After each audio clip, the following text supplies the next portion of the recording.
Okay, so let's get started.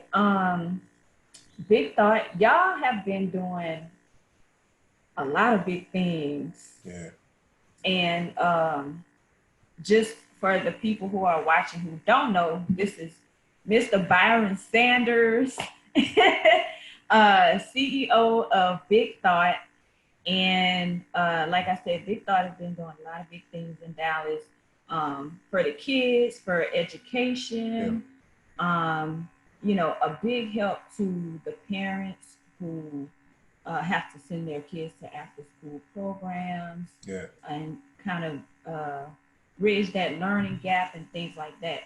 So now that we in the midst of COVID-19 Yep. and school's out, and we know that not everybody is cut out for homeschooling and Yes, sir. researching and trying to piecemeal their children's education, basically. So you guys are making it easy for them. That's what we're trying to do. We're absolutely trying to do that. And we're thinking in all of these unique ways. There's not just one approach that that needs to be available right now because of exactly what you said. There's a range of different um, means of accessibility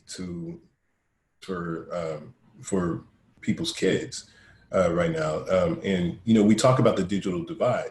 Digital divide is a real thing, but oftentimes we kind of think about it as in a fairly narrowly defined scope, where we're like, okay, if you don't have internet, then you suffer from the digital divide, which is absolutely true, broadband internet. But the other way that you suffer is if you don't have enough devices.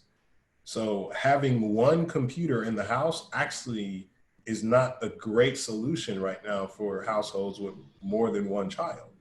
Um, if you think about it, if we have three kids at the house, you got one in sixth grade, one in eighth grade, one in 10th grade. At some point, they all are going to have to be online at the same time. And you don't have enough devices, even if you do have internet Wi-Fi access, then you're basically in the same boat as not having anything at all. And so as we think about what this is going to, COVID has forced us to really stretch the boundaries of what we think our responsibility is to go out and connect with families. And I'll give you a couple of illustrations of how that's shown up with our work.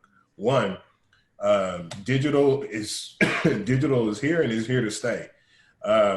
So Big Thought has launched our own digital initiative, where it's called Dallas City of Learning Digital Explorations. Dallas City of Learning is the ecosystem that has had thousands and thousands of people be part of it over the last several years since 2014. It's been helping close the summer gap, addressing the summer slide, typically and most significantly affecting communities of color, Black and brown kids. Could I Well, ask you to explain the summer slide? Because I've never heard that oh, term. that's a great, yeah, thank you. Yeah. So the summer slide is the research-based notion that kids who come from low-income communities, low-income households, typically lose 3 months of learning over the course of the summer. So what that means is it's not like you plateau and then you pick up right where you left off in August, where you were in May or June. You actually regress. So it's almost like you only went to school for 7 months instead of 10. Now, the problem is that compounds for 13 years. So when you look at one of the biggest contributors to the opportunity gap for youth and children, the summer is a big, big pitfall. So what we've done with Dallas City of Learning is we created an ecosystem where 700 plus partners are part of programs and going in through this DallasCityofLearning.org website to list it so that no matter where a child is in this city, they can find access to a high quality learning experience over the summer. Well, this summer is going to be very different, right? Matter of fact, Yeah. after spring break has been very different. How getting access to critical learning, creativity, experiences we've created the hub, DallasCityOfLearning.org, and we're using that as the place where families can go to find high quality learning experiences that they can access digitally. Some of the partners are like KERA, Dallas Symphony Orchestra, Fit and Faithful, New Minds. You got people all over the place who are part of this. I saw New Minds. I was looking at the site and I like their content because I was like, let me just see what's on here. Mm-hmm. Well, there was a video that he did on structures. Yeah. It was on architecture, environmental architecture. And my son is really big into architecture. Like, that's his thing right now. He wants to be an architect. And I was like, this is so cool. He is going to love this. And now you have it in your house, right? Yeah. But we also know that there are some families that are essential workers. And now with our governor making the decision to open the state up in part, there are more people going back to work. Again, without the most critical childcare institution being available for those young people to continue to be a part of, which is our school district. And we just heard from Dr. Hinojosa, superintendent of Dallas Independent School District, that the buildings are not going to be available over the course of this summer. Responding to that, what we're doing is we're working with alternative type solutions. We're seeing if childcare centers would be willing to work with additional older youth than they usually do over the course of the summer. We're going to be talking with church, working with lots of other places to be able to help them be there for families. The YMCA is doing some really good work around this, but summer is going to be about learning, but summer is also going to be about economic empowerment. Because if we can have a place where young people are capable of being in brand new socially distant models, because we cannot just do business as usual, then that empowers the families to be able to do what it feels like they're being required to do. The best solution is stay at home. And that's what we're still advocating for. Do stay at home. But if you can't, and if you must, we're working really hard to figure out what those alternative solutions are going to be. Okay. So about the social distancing, because that's the first thing that came to my mind. Like, they have to be in close proximity. You're talking about daycares. Usually those are like, 2 or 3 rooms. They already separate the kids by age and stuff like that. So what do you guys, what's the model for that? Great question. Before March 13th or 15th or whatever it was, we didn't know. But I will tell you, we have responded with I'm so proud of our team's agility in figuring this out. Working from best practices and guidelines that the Center for Disease Control has offered up, we've built a model based on those that takes into account the safety of the child first and our people who are working there.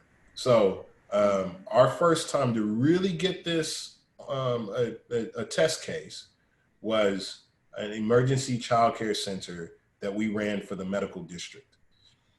We were approached by Parkland and a collective of organizations that were trying to figure out childcare solutions for essential workers. They were saying, we are likely to have a surge in COVID cases toward the end of April. So taking that into, they said, can we create some childcare solutions that will, one, be really convenient in proximity for people who are going to be working these really long shifts and working really, really hard in the ERs? And can you do so in a way that takes into account this is also a population of young people who are coming from households that are particularly high risk of COVID contraction, right? Because if you are a frontline medical worker, you're right there and you're bumping up against it every single day. So what we did was we partnered with Dallas Independent School District, and we opened up a emergency child care center at Hernandez Elementary. Hernandez is right there next to Parkland, Children's, and UT Southwestern. We worked through those different institutions' HR departments to make sure that we weren't doing a cattle call where it's like, come on, everybody bring your kids. Because if people knew there's a free option, you darn well better believe that was what was going to happen. But what they did was they put it out there, and they put it through their HR departments to their essential workers, to the medical essential workers, and we enrolled folks there. Here's what it looks like. It's very different. All of the workers, all of the adults are wearing masks. They're wearing gloves. You actually, if you're dropping your child off, you can't come inside. It's a curbside drop off. And so when the child comes, we take the temperature outside. We do a really quick questionnaire and assessment to make sure that the family hasn't been traveling, that no one in the household has been confirmed diagnosed with COVID-19. We go through that whole thing. If that checks out, the child's admitted. And usually, especially when you work with other younger kids, what's the first thing a kid does when they come in and they see their favorite teacher? They want to run up and hug them.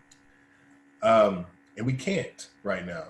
So how have we've had to get creative about bringing in social and emotional strategies and practices that allows us to pay attention to the really important relational development of a child, but allows us to maintain distance. So every child has their own individual square in the room, and there's a space around them. We have a bunch of, kind of like when you see NBA games get ready to get started, there's like a dance or a special kind of handshake that they'll do. We'll do that, except with a distance. So we make it fun, but we're doing that because of the very serious health implications of overcrowding. Now, Loren, this is where it starts to get tricky, and society is going to have to answer some questions. So we're coming up on the fall, right? School is going to be starting eventually. When we start, we can't have a scenario where you have 32 kids in a room. We can't have a scenario where we have regular lunch schedules and 200, 300 kids go to one room and get in line and go through and pick up their food. We can't have a scenario where you have schools, as we have had before, be at 130, 115% capacity. That's our present reality, which is why Dr. Hinojosa is saying we are likely going to have a scenario in fall where there are cohorts of kids going to school on alternating days. Monday, Wednesday, Tuesday, Thursday, maybe an all digital Friday, right? Those are the likely scenarios that we're looking at. And it might not be equally weighted younger children in person as it is older children in person. You might have more in-person school options for younger kids than older kids. These are some of the scenarios that they're working through right now, but this is a COVID-19 world, and these are some of the considerations. Yeah, so many unforeseen things. Because I have a couple. Well, you already answered one of my questions. Because I wanted to know if the program was completely free. Yeah, it was.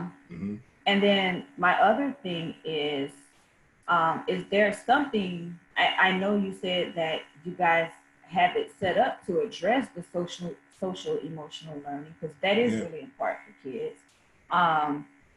And what about the effect that it has on them mentally? Because you have little kids, right? They don't have any idea what's going on. Like, they're coming to daycare and everyone's in masks and you can't touch anybody, and little kids need touch. They need, as part of their that nurturing, that's how they connect Yeah. And that's how they learn, not just touching people, but things. Absolutely. You're right. Yeah. Yeah. So is there anything to address that? Yeah, there is. One, um, there's a whole lot of cleaning involved. When I tell you that one of the reasons why this model is more expensive, one of those reasons is supplies. And not just supplies for the kids. They still have manipulatives. They still have kind of the toys or the blocks and the paint and stuff like that. But the additional time and sometimes manpower required to make sure that every day is a deep clean is significant. But it's one of the things that you just have to do if you're going to be operating in a COVID-19 world. The other reason why there's an additional supplies is because the children themselves have PPE. They have masks. And Children's and Parkland were fantastic partners in this because they actually provided the PPE, masks, gloves for both the adults and the children throughout the entire program. The other thing that they did was they gave us a nurse to have on site every day, all day during the program. Ooh. And the program, we opened at 6 o'clock and we went to 7:30. So we had to have 2 shifts and they were always there with us. Oh, 6 a.m. Yeah, 6 a.m. Oh, wow. Yeah. Okay. So yeah. full. So like a whole. Yeah. Yeah. Wow. Yeah. Because those were the hours that the medical professionals were working, right? Right. Yeah. Well, how do you take care of the social and emotional needs of a child is making sure that because we know we can't touch, right? I kind of talked to you about they still do get a chance to touch things, and we actually have guided experiences for them doing that, but there's a ton of cleaning involved. And the connection between the adult and the child, we have to be even more intentional to ensure that that connection is formed very, very solidly in the beginning, and it's intentionally built into your day to ensure that there is a check-in and that there's a reconnect. The social and emotional intentionality in this program, it should always be intentional, but it's stronger now than it's ever been.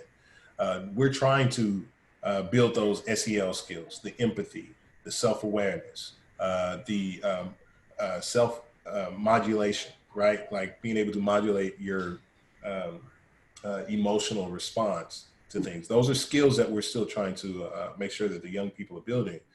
But more important now than anything, more important than academics, more important than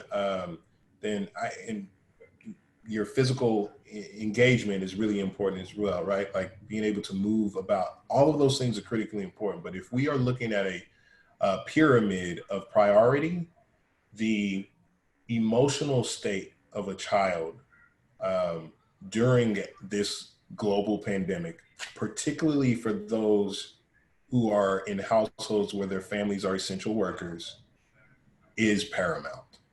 And it has to take priority even more so than trying to make sure that they keep up with a specific academic pacing schedule, right? These things are the most important, making sure that kids are emotionally taken care of. Right. So going back to the fall semester. Yep. For school. I know you were saying that it'll probably be a model where the younger kids get more of the school time than the older kids. So the way I'm thinking about it, parents have to go to work, right? And so a lot of times in situations like that, if they have to stay home and they have older kids, they're the ones who are watching the younger kids. Yep. So how's that gonna work as far as counting absentees and things like that?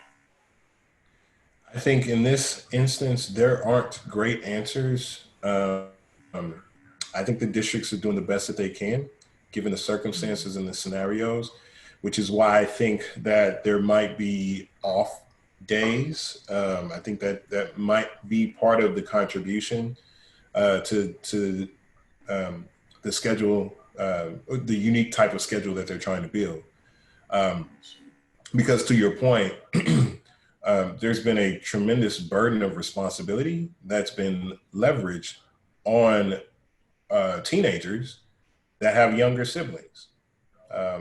Even for teenagers that don't have any siblings, we are in one of the largest economic crises that we've seen in a long time. We've hit a mark of unemployment just this week that the country has never seen before. So you actually have young people who are not only looking after their younger siblings, you have people who are having to go work to keep the lights on and to be part of the earning capacity of their household. And let's be honest, let's be real. If it's a choice between me logging on and getting ready for a test or a quiz or trying to pick up some content, world history, or I go to work at Amazon or Walmart or, at a restaurant so that I can help pay the bills at home, I'm going to work. That's just what it is. And these are some of the very real choices that many of our kids are having to make, which is why so much of what we talk about in the education space is affected by things that are not in the education space. What are we doing to provide a safety net? How are people being able to pay for basic needs and be able to get access to the necessities of life? All of that stuff affects what's going to be able to happen in the digital classroom. Yeah, that is true. I was watching Michelle Obama's documentary last night with my son. And so I think it was in Chicago at one of the, as a matter of fact, Whitney and Young Magnet School. And there was a young Mexican girl, I think she was a senior. And it's not that I'm not a baller, right? I'm not so far removed from poverty, but I had never seen that before. She was saying how she had to go to work every day. Her dad was disabled, and she had little siblings, and she had to go to work and contribute to the household. Yeah. At 16, 17 years old, like it was a necessity. And that definitely interferes with education. I think we have a lot of work to do. We have to get really real about our scenario. I think as a society, we keep dancing around this reality that these piecemeal solutions aren't going to cut it, which is why I think some of the states are rushing to open themselves back up, because they recognize that, our budgets are taking these colossal hits, and we're not hearing the type of help coming from our federal government that we're going to need. So I'm going to risk tons of our citizens' lives and open up prematurely because people don't have any answers for what we're asking them to do in their best health interest. They don't have an economic response to that. That's why we're going to have to get really creative about this stuff, man. There's no better time for us to be talking about a universal basic income, at least temporarily. Because if you're telling me I can't work, or you're telling me I can work, but I also now, instead of having school, I have to find out how to pay for childcare at one of the limited options that I already have, you're essentially saying I can't work. Yeah. So what are we going to do about that? And without actual dollars and cents, there isn't anything we can do about that. If we're just being really honest about it, there isn't anything we can do about it. So we need the federal government to come with large, New Deal level responses to this moment of time that we're in. Yeah, because essentially you're giving people a choice between, COVID-19 can be life or death, but it's like, well, if I'm healthy but I'm on the street, or I'm healthy but I don't have any food to eat, Right. those are not choices. It's not Those are a not choice. choices. That's You accurate. know. That's accurate. So going back to the schooling, will Big Thought be involved with that too? Like have some type of daytime options for the kids who are, not on rotation that day? Yeah, so what we're looking at is how can we stand in the gap? As a matter of fact, we're looking at this problem with some other people at the table. Childcare Group, which is the facilitator of the subsidy program for childcare. So what a lot of people don't know is that you can go to Family First, I think it's familyfirst.com or familyfirst.org, and you would be able to find options for childcare solutions right now. The government, state of Texas, has actually done something that's, and more people need to know about it. It's they have essentially created a higher income limit for being able to qualify for a child care subsidy. So basically getting money or voucher to help you pay for childcare, right?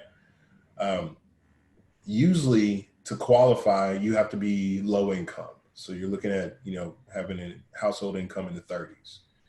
Well, they've increased that significantly now. So a family of 4 can still qualify for getting these subsidies, even if they're making up to, I think it's $118,000, $119,000.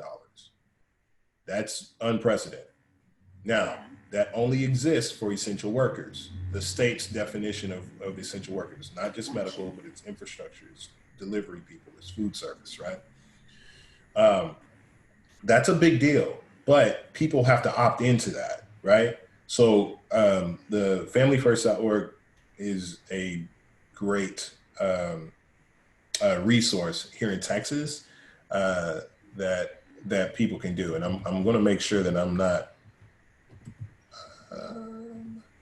misquoting it. I want to make sure it's not it. Childcaregroup.org. If you go to childcaregroup.org, perfect. That's what it is. Go to childcaregroup.org and there's a couple of sites where you can, a couple of buttons where you can click on find childcare. And then there's another button where it says there's a childcare application. If an essential worker needs help paying for childcare, you can go to that apply now link and fill out the information, and you'll qualify for some money that the state has provided through Texas Workforce Commission to help you pay for childcare. It's a big deal. Okay, so it's through Texas Workforce Commission, not through Childcare Group. Health and Human. Yes, yeah. Okay. So it's Texas Workforce Commission. Texas Workforce Commission is the one, because they see it as an economic empowerment issue. Gotcha. So are they able to qualify for that right away? Yes. Okay. I think it happens fairly quickly. Gotcha. I've heard stories from other single mothers with smaller kids who say the what is it called? CCS? Mm-hmm. No, you're right. There's like a long wait list. Used to be, but then they opened up a ton more seats, and they had a lot of dollars drop down federally that then got administered through here for this particular purpose. And this is only recently through the COVID-19 response. Because to your point, I sit on the board of Childcare Group that is the administrator for the childcare component of it. And we have had tremendous wait lists throughout the county in order to take advantage. But right now there's actually a fairly good amount of openings. The challenge is it's still not enough. Dallas ISD alone has 155,000 kids. How many of those kids have a great childcare solution, people are figuring it out. They're just trying to work it through, right? But that's part of the response that Big Thought is looking at for the upcoming summer, but also starting to collaborate with Childcare Group, with Dallas Independent School District to help fill in those gaps that we know the district is not going to be able to do this year because of COVID-19 models. It's some heavy stuff. It is, Lorraine. It's just like 2020 started off great, and then bam, we got slammed. No, this has been one of the most absurd years. And then you got the murder hornets, right? Like, it was enough. We already had enough. And you know what? murder hornets come. Choosing not to even worry about it. I'm like, okay, as long as I don't see, I can't. Like, I don't have a mental space for it. You have to moderate your consumption. That's for sure. Yeah, I'm like, I'm not dealing with no murder hornets. That's right. I was like, what are these? Yeah. There's some. Don't go to YouTube and look up murder hornets. It's not encouraging. I've been seeing the article shared, and I'm like, Rosa Parks, nah. I'm good. So, as a community, what can we do? Or are there any volunteer opportunities? Yeah. Any donations? Any yeah. services or products? I will tell you the biggest volunteer opportunity we need right now is through an initiative that we're doing. We still got seniors, right? And I feel bad for these high school seniors this year because they didn't get the prom, they didn't get the homecoming. A lot of them didn't get homecoming. They're not getting a graduation, right? This has been their life. Right, and graduation, that's like the thing that hits me the hardest when I think I'm like, they don't get a graduation. That's one of those things, right? It's like you get to throw your cap in the air and celebrate with all your friends and everybody, and your family's there, and you can't even do that. But nevertheless, many of them persist. They are going to be going off to college. And there's an initiative that Big Thought is a partner in called Dallas County Promise. Are you familiar with this? So I've heard of it. So for the listeners, Dallas County Promise is a powerful collective effort that's essentially created a series of collaborations and milestones that helps a young person get to college for free in Dallas, in the county. Right? Commit used to be called Dallas County Community College District. It's now called Dallas College. Yeah, I know, right? They changed their name. They went through the whole rebranding thing. But what they're doing is seniors have already, many of them have submitted their applications. They've done their federal financial aid packages. They're doing all that stuff. What we're trying to do now is connect them with mentors to make sure persist through this really strange time period and be able to show up day one at whatever college, community college they're planning on attending. And again, this has been fully funded. All of the kids who have signed the pledge and have completed their requirements, they will get to. And if they finish up their associate's degree, they can actually transition on to a bachelor's degree if they want to, for free with specific institutions. University of North Texas at Dallas is taking them and helping them and committing to providing a scholarship for them to finish out for free. It's one of the coolest things going on in this country. I didn't know about the bachelor's degree part. Now that's huge. Huge. Because I got student loan debt. Like, I want that. Bam! This dude with the thumbs. I want everywhere. But what we want to do, what we are doing is we are making sure that we're getting people connected. Dallas County Promise, Champions Initiative. And so I want to make sure that I'm sending you to the right place.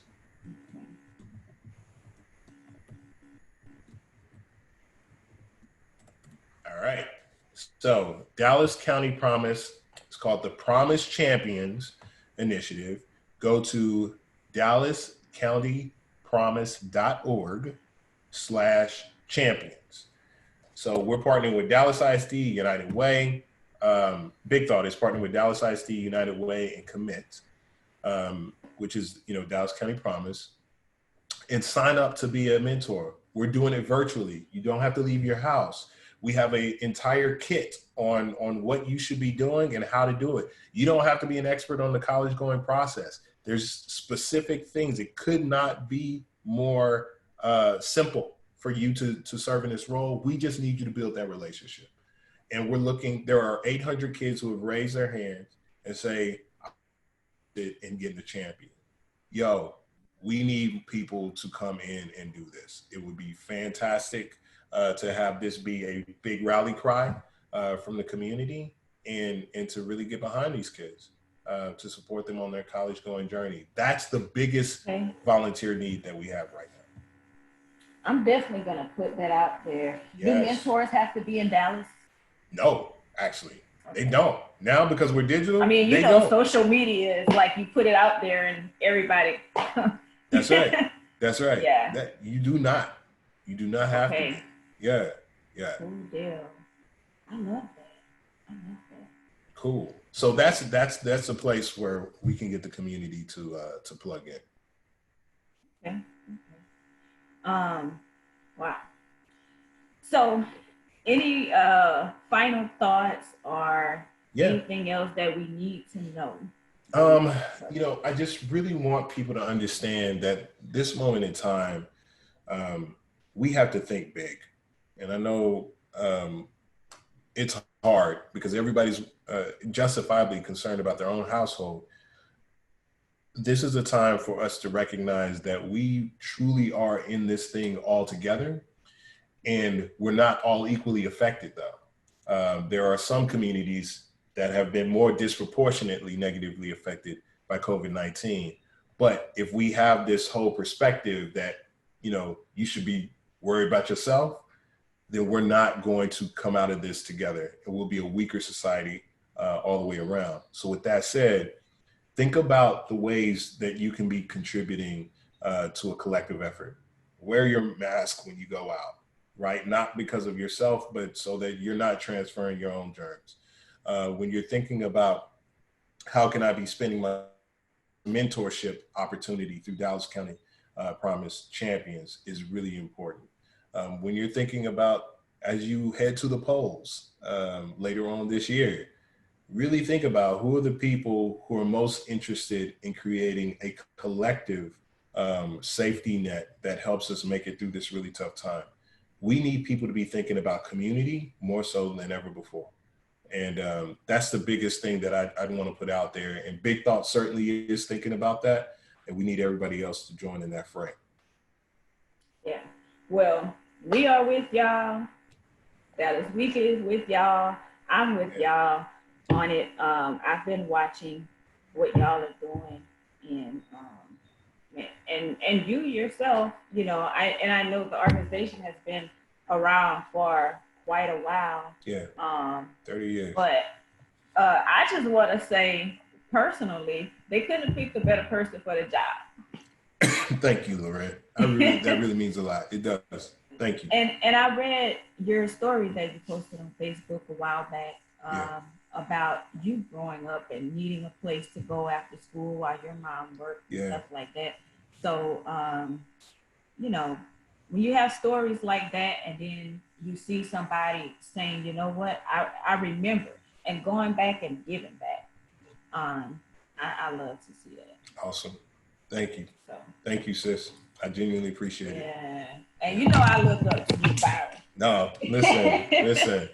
I mean, you have a powerful voice out there. You oftentimes offer up the perspective less obviously seen and less obviously discussed, and it's a beautiful thing. So thank you. Thank you. Appreciate it. Thanks, sis. Yeah.